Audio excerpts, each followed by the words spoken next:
14 wide camera है वो 12 megapixel है, 15 का 48 मेगापिक्सल वही कैमरा है जो आपको 16E में देखने को मिलेगा। लेकिन 14 और 15 में दोनों में आपको जो अल्ट्रा वाइड कैमरास हैं वो देखने को मिलते हैं, और 16E में ना तो अल्ट्रा वाइड कैमरा है ना टेलीफोटो कैमरा। तो ये एक बहुत बड़ा आपको सोचने वाला पॉइंट है 16E की तरफ जाते हुए। दूसरी बात कि यार यहाँ पे फिर मतलब सिर्फ खाली प्रोसेसर को आपने क्या करना है, मतलब प्रोसेसर ऐसी चीज थोड़ी है जो आपको फील होती है कि यार ये देखो ये प्रोसेसर है, नहीं, डिस्प्ले नजर आता है, कैमरा नजर आता है, जो फिजिकल टेंजिबल चेंजेस होते हैं ना वो डिवाइस के नजर आते हैं। बस ये जो फर्क होता है ना आपके माइंड में होता है कि यार ये लेटेस्ट है, ये पिछला वाला मॉडल है, ये उससे पिछला वाला मॉडल है, बट हर साल जो फर्क आते होते हैं ना डिवाइस की परफॉर्मेंस में वो बहुत माइल्ड होते हैं। यहाँ पे एप्पल ने लॉन्च किया $600, जबकि आईफोन 15 जो है वो $700 से स्टार्ट होता है। अब यहाँ पे आप लोगों को एक चीज तो बड़ी अट्रैक्टिव नजर आएगी कि यार $100 का फर्क है, यानी $100 16E सस्ता है, जबकि 15 पिछला मॉडल है, 16E अगला मॉडल है। लेकिन ये जो ट्विस्ट है ना $100 का जो आपको अट्रैक्टिव नजर आ रहा है, इसके पीछे एक जो कहानी है वो आपने जरा गौर से सुनी।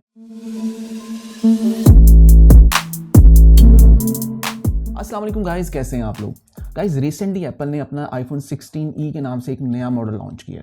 ये एप्पल का स्पेशल एडिशन वाला मॉडल है, और इससे पहले भी एप्पल ने 3 स्पेशल एडिशन के मॉडल लॉन्च किए थे, जो कि 2015 में, 2020 में और 22 में, और फिर तकरीबन 5 साल बाद ये 2025 में एप्पल ने रिसेंटली ये वाला मॉडल लॉन्च किया है। अब 16E के नाम से शायद आप बहुत ज़्यादा एक्साइटेड हो रहे होंगे कि यार लेटेस्ट मॉडल है, और जो प्राइस एप्पल ने इसमें लॉन्च की है वो $600 है, यानी कुछ भी नहीं है। अगर फ्लैगशिप मोबाइल्स की बात करें तो उनके अकॉर्डिंगली यानी वो स्टार्टिंग ही $800-900 से होते हैं और $1200 तक जाते हैं। तो उस लिहाज से ये $600 जो प्राइस है ये काफ़ी ज़्यादा बेहतर है। अब सबसे इंपॉर्टेंट पॉइंट कि इस वीडियो में मैं आपको सबसे पहले तो थोड़ा सा इसके बारे में बताऊंगा कि इसका डिज़ाइन या इसके फीचर्स क्या हैं, एंड सबसे इंपॉर्टेंट जो चीज़ होगी वो ये कि क्या आपको ये लेना चाहिए, नहीं लेना चाहिए, और इसको हम कुछ इसके ही रेलेवेंट जो मॉडल्स हैं उसके साथ हम इसका कंपैरिजन करेंगे, ताकि हमें आइडिया हो जाए कि ये वाला जो फैसला है, अगर आप इसको ख़रीदना चाह रहे हैं कि आप सेम प्राइस लाइन में अगर कोई और मॉडल भी आपके लिए अच्छा हो सकता है, तो क्या ये फैसला आपके लिए ठीक होगा। सो ये वीडियो पूरा देखिएगा, क्योंकि इस वीडियो में आपकी पूरी मैं आपको क्लैरिफाई करूंगा कि आपके लिए ये मॉडल बेस्ट रहेगा, नहीं रहेगा, या ऑल्टरनेटिव में आपके पास और अच्छी ऑप्शंस क्या हैं सेम प्राइस लाइन में। तो सबसे पहले हम इसके डिज़ाइन पे बात करते हैं। तो बेसिकली ये वही डिज़ाइन है जो आईफोन 12, 13, 14 और 15 या 16 में आपको जाके मिल रहा है, यानी कि वही बॉक्सी चौरस डिज़ाइन है, और डिस्प्ले में आपको नॉच देखने को मिलेगी, यानी डायनामिक आइलैंड नहीं है, नॉच है वही आईफोन 13 वाली नॉच, छोटी वाली जो नॉच है as compared to 11 Pro Max और वो जो उससे पहले वाले मॉडल थे। और इसके अलावा इसमें सिंगल कैमरा मौजूद है, यानी कि डुअल नहीं है, ट्रिपल नहीं है, सिंगल कैमरा मौजूद जो आपको है वो 48 मेगापिक्सल का कोई डीप फ्यूजन कैमरा है, जो कि 2-in-1 प्रोसेस करता है। यानी एप्पल क्लेम करता है कि ये वाला जो प्रोसेस है इसमें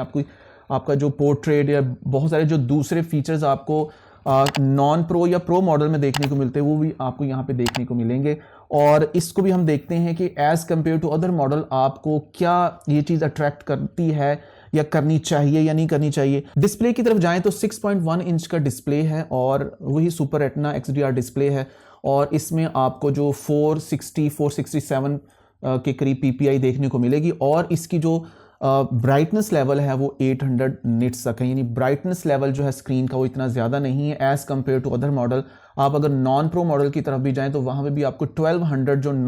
निट्स तक ब्राइटनेस देखने को मिलती है, और जो प्रो मॉडल है वहाँ पे तो आपको 2000 निट्स तक भी देखने को मिलती है। और इवन कि एप्पल के कुछ नॉन प्रो लेटेस्ट मॉडल है जहाँ पे आपको 2000 निट्स तक ब्राइटनेस देखने को मिलती है। तो उसके अकॉर्डिंगली ये डिस्प्ले इतना ब्राइटर नहीं है, और यानी कि आपको रूम में या इनसाइड इनडोर तो आपको इतना मसला नहीं होगा इस तरीके, लेकिन आउटडोर अगर आप जाते हैं तो वहाँ पे आपको थोड़ा सा इस चीज़ का इशू होता है कि आपको फुल ब्राइटनेस पे भी आपको थोड़ा सा फील होता है कि यार स्क्रीन डिम है, तो ज़रा और ब्राइट होनी चाहिए। अच्छा, यहाँ पे जो एक मेन अट्रैक्शन वाली चीज़ आप लोगों के लिए है वो ये है कि एप्पल ने इसमें A18 जो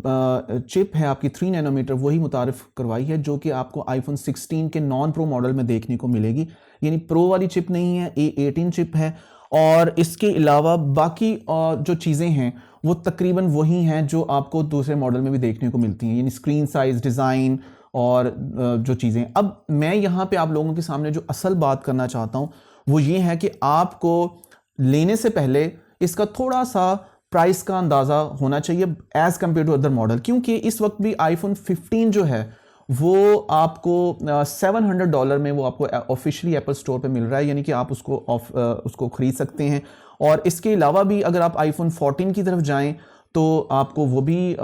ऑफिशियली तो नहीं बट थर्ड पार्टी मार्केट से आपको वो मिल सकता है पैक्ड। आईफोन 15 में जो ऑफिशियली एप्पल स्टोर पे $700 का है, मे बी आपको थोड़ा अमेजोन से या किसी दूसरी वेबसाइट से या आप वैसे ही ऑफलाइन मार्केट में जाते हैं तो वहाँ पे आपको ये 600 650 या इससे भी कम प्राइस में देखने को मिल सकता है। और यहाँ पाकिस्तान और इंडिया की बात करें तो उसके अकॉर्डिंगली आप इसको कन्वर्ट कर सकते हैं कि कितनी इसकी प्राइस हो सकती है। तो मैं सिर्फ कंपैरिजन के तौर पे मैं आपको यहाँ पे समझाना चाह रहा हूँ कि ऑफिशियल जो आईफोन 16e की प्राइस है वो यहाँ पे एप्पल ने लॉन्च की है $600, जबकि आईफोन 15 जो है वो $700 से स्टार्ट होता है। अब यहाँ पे आप लोगों को एक चीज़ तो बड़ी अट्रैक्टिव नजर आएगी कि यार $100 का फर्क है, यानी $100 16e सस्ता है, जबकि 15 पिछला मॉडल है, 16e अगला मॉडल है। लेकिन ये जो ट्विस्ट है ना $100 का, जो आपको अट्रैक्टिव नजर आ रहा है, इसके पीछे एक जो कहानी है वो आपने जरा गौर से सुननी है। आपने सिंपली अपने फोन पे या अपने पीसी पे GSM अरीना वेबसाइट खोल लेनी है। GSM अरीना खोलने के बाद आपने उसमें क्या करना है कि आपने एप्पल में चले जाना और वहां पे आईफोन 16e को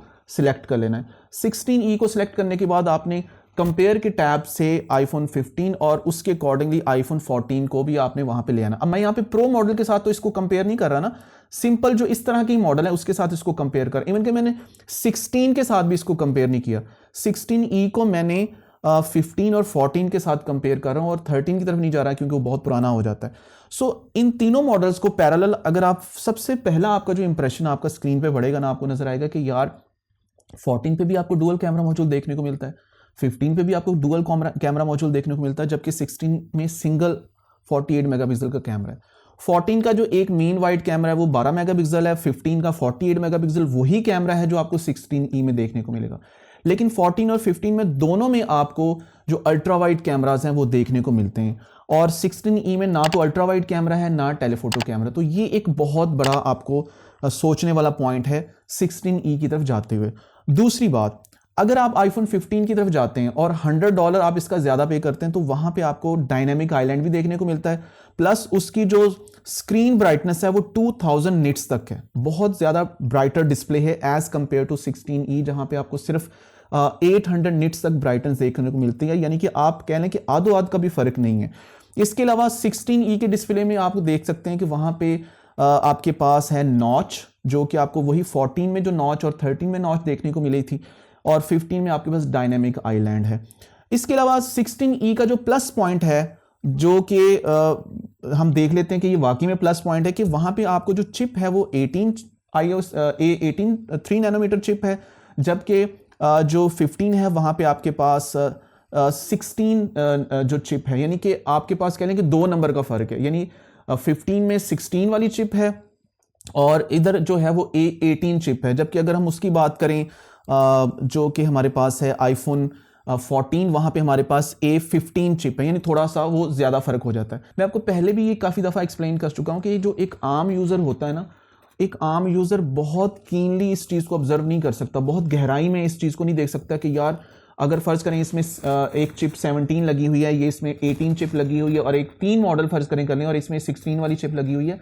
तो इन तीनों चिप में वो कुछ जमीन आसमान का वो फर्क क्रिएट नहीं कर सकता, क्योंकि एक आम यूजर इतना ज्यादा गैजेट्स को या अपनी डिवाइस को उस तरह से यूज नहीं करता। ज्यादा से ज्यादा वो सोशल मीडिया यूज करता है, कभी कभार थोड़ी बहुत गेम खेल ली, या फर्ज करें कोई कैमरा यूज कर लिया। बहुत हार्ड कोर किस्म का यूजेज नहीं होता कि आप जो 2-2 3-3 4-4 घंटे लगे हुए हैं और आप अपनी वो जो डिवाइस के साथ कर रहे हैं, तो वहां पे जाके, और वहां पे भी आपको बहुत कुछ सिग्निफिकेंट चेंज फील नहीं होता। बस ये जो फर्क होता है ना आपके माइंड में होता है कि यार ये लेटेस्ट है, ये पिछला वाला मॉडल है, ये उससे पिछला वाला मॉडल है, बट हर साल जो फर्क आते होते हैं ना डिवाइस की परफॉर्मेंस में, वो बहुत माइल्ड होते हैं, बहुत ज्यादा। और इवन कि आपने देखा होगा कि एप्पल जब भी अपनी लेटेस्ट डिवाइस को कंपेयर करता है ना, तो वो पिछले साल के मॉडल से ज्यादा वो उससे 2-3 साल जो पुराना वाला मॉडल है ना उसके हिसाब से बता रहा होता है कि ये 30% फास्टर है या 50% फास्टर है, तो वो पिछले साल से 50% फास्टर नहीं होता। इसलिए अगर आपको यहाँ पे A18 चिप मिल भी रही है, लेकिन बाकी सारी चीज़ें जो हैं, मतलब कैमरा सिंगल है, डिस्प्ले ब्राइटर इतना ज़्यादा नहीं है, इवन डायनेमिक आइलैंड भी नहीं है, नॉच है, तो ये चीज़ें बड़ी सोचने वाली हैं कि यार यहाँ पे फिर मतलब सिर्फ खाली प्रोसेसर को आपने क्या करना है। मतलब प्रोसेसर ऐसी चीज़ थोड़ी है जो आपको फील होती है कि यार ये देखो ये प्रोसेसर है, नहीं, डिस्प्ले नज़र आता है, कैमरा नज़र आता है, जो फिजिकल टेंजिबल चेंजेस होते हैं ना वो डिवाइस के नज़र आते हैं। प्लस इसमें एक और चीज़ भी कि यहाँ पे आपको 8 गीगाबाइट जो है वो रैम देखने को मिलती है, जबकि इसकी जो पिछले वाले मॉडल है 15 या 14 की बात करें तो वहाँ पे 6 GB जो रैम है वो भी देखने को मिलती है। और अगेन वही बात कि 8 GB रैम में और 6 GB रैम में आप किस तरह फ़र्क कर सकते हैं। जब तक आप मल्टीटास्किंग नहीं अच्छे से करते, आपके पास बहुत ज़्यादा गेम्स और आप बहुत सारा सोशल मीडिया उस तरह से एक ही ओपन करके फिर चेक ना करें तो आपको फ़र्क नहीं फील होता। ज़्यादातर लोगों की आदत होती है वो 4-5 एप्लीकेशन ओपन करते हैं, फिर एग्जिट कर देते हैं, फिर ओपन करते हैं। तो इसलिए 6 GB और 8 GB रैम का कोई इतना ज़्यादा आपको वो नहीं होगा। ये मैं जस्ट आपको कंपैरिजन में बता रहा हूँ, ऐसा नहीं है कि इनका फ़र्क नहीं होगा, बट आपको मैं बता रहा हूँ कि देखिए अगर ये $600 में है और 15 इस वक्त $700 में मिल रहा है, तो $100 अगर आप उधर एक्स्ट्रा भी पे करें तो आपको फायदा। और अगर आप यकीन करें 14 में आते हैं, यानी आप 16E की बजाय 14 आईफोन सिंपल 14 ले लेते हैं, तो फिर भी आपको कैमरा अच्छा मिल जाता है, डुअल कैमरा मिल जाता है जिसमें अल्ट्रा वाइड कैमरा भी है। आपके पास डिस्प्ले जो है वो उसका कह लें कि उसकी निस्बत ज़्यादा अच्छा है। उसमें आपको कह लें कि है तो नॉच ही है, लेकिन ओवरऑल उसका ब्राइटनेस लेवल जो है वो बेहतर है। अभी यहाँ पे मैंने जो कंपैरिजन किया है ये मैंने आईफोन 16E को पिछले साल के नॉन प्रो मॉडल से किया है, कीपिंग इन माइंड कि मैंने अभी इसको प्रो मॉडल के साथ नहीं किया। मैं आपको एक छोटा सा एग्जांपल देता हूँ। आईफोन 16E और उसके कंपैरिजन में रखें आईफोन 14 प्रो मैक्स।